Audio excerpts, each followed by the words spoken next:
We are talking about habit forming, specifically with meditation and exercise, which are two of the fundamental pillars of health and well-being. I think I'm really good at forming habits, and I would like to share what I have learned with you. Mix it up and be creative. One of my favorite pieces of advice is before you go and do the thing that you're trying to implement as a consistent practice, is to sit back and think about how you can elevate the experience before you do it. If you want to consistently run, but you really don't feel like doing it today, you're at like a 1 out of 10, and you want to get to like an 8 out of 10 or so to just be excited about it, to be motivated to do it. Well, maybe you want to play this song you've been really loving, and maybe you want to sing out loud while you're jogging. Maybe you don't want to jog at all. Maybe you want to walk. So for half an hour, you plan to walk, but then you say, seems like too much, maybe just 20 minutes. I'm feeling lazy today. Okay, now this experience is getting elevated.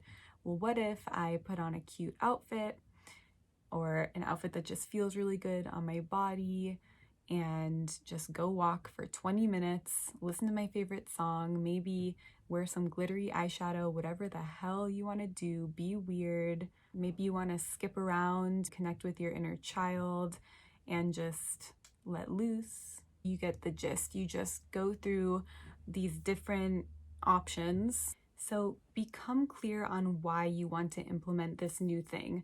And it generally has to be deeper than just looking good, like when it comes to exercise.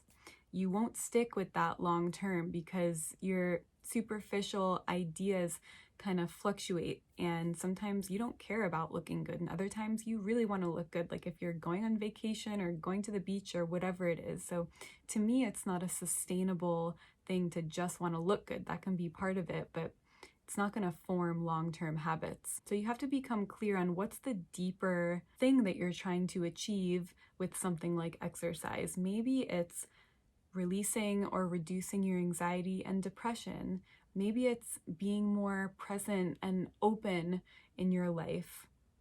Maybe it's just the feeling of moving your body feels really good, connecting to yourself.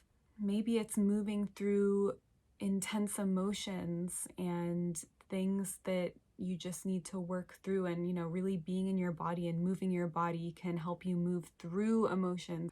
And if you are just trying to look good, I ain't gonna judge you for it. Okay? It's really important to take small changes to implement new habits. We get really overexcited about new habits that we want to form, like getting in shape really quickly or meditating every day for 100 days. But if you take on too much at once, you are more likely to not stick with it long term, because it's that all or nothing mentality. You'll go into it fully, and then say you take a day or two off and you're like, oh, I blew it, it's over, and you stop doing the thing. You want these habits to be sustainable. Think about maybe this week, I'll go on a 10-minute walk every day and I'll listen to my favorite song. And maybe the next week I'll add like 5 minutes of a HIIT workout or something like that. Or maybe, this week I'll do 2 minutes of meditation with just my breath, and next week I'll do 5 minutes. This leads me to, if you skip a day, or you skip a couple days, or you skip a week, do not give up. This is still the all or nothing mentality when it comes down to it. It's I blew it, it's not worth going back to it. Part of the process of implementing a new habit includes skipping days and not being perfect with it. We are not perfect as humans, and this really needs to be accepted and integrated into our idea of how to form new habits. You need to create this non-judgmental attitude towards yourself. When you do need a rest day, when you do need a break, when life gets in the way and you can't do the thing, you need to be so kind with yourself about it and just really let yourself have that time to not do the thing and say, I'll get back to it, when I get back to it. And if you are unkind to yourself, or you're judgmental towards yourself when you do skip some time with this habit you're trying to form, it's going to derail you. It's going to make you feel shitty unnecessarily. In the long scheme of things, it doesn't matter if you skip some days here and there. It's actually good for you. So I'm a big advocate for journaling throughout your process.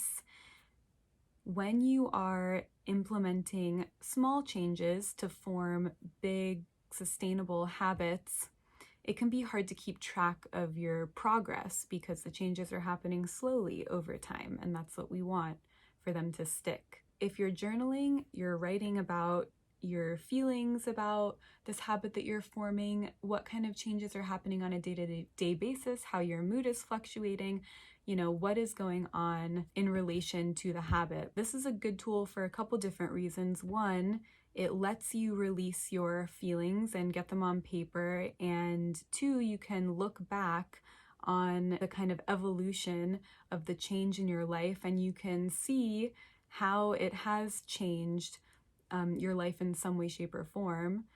And that is motivating to continue it.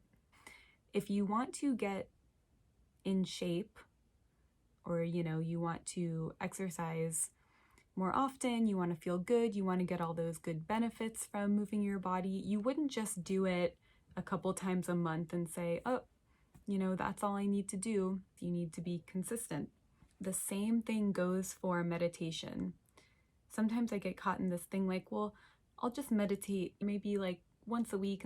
But to really train your brain like you would train your body, you have to be consistent. That means showing up as much as you can, but like I said before, giving yourself that space and those breaks when you need it. When it comes to exercise and meditation, these are things that open us up to life. They open us up to a feeling of spaciousness, a feeling of peace and stillness, a feeling of our heart being open, and exercise does the same thing. It helps us feel more fluid in our bodies, connected to our bodies, open in our bodies. Everything just kind of opens up. Our mood gets better, etc. With these habits, that's sort of an underlying thing, an underlying stream flowing through both of them is this practice of openness. And you don't necessarily have to sit in meditation or do, intense exercising every day to get the benefits of openness. You can do it right now in this moment by just thinking, okay, what can I do to open my energy, to open myself up a little more? So your posture changes, maybe your shoulders relax, your heart opens a little bit, you feel a little bit softer, and you're kind of getting those benefits of meditation and exercising. If you want to take a day off or whatever you want to do, you can still connect with that feeling that those things are going to ultimately give you. Thanks for watching, like and subscribe, and I will see you next time.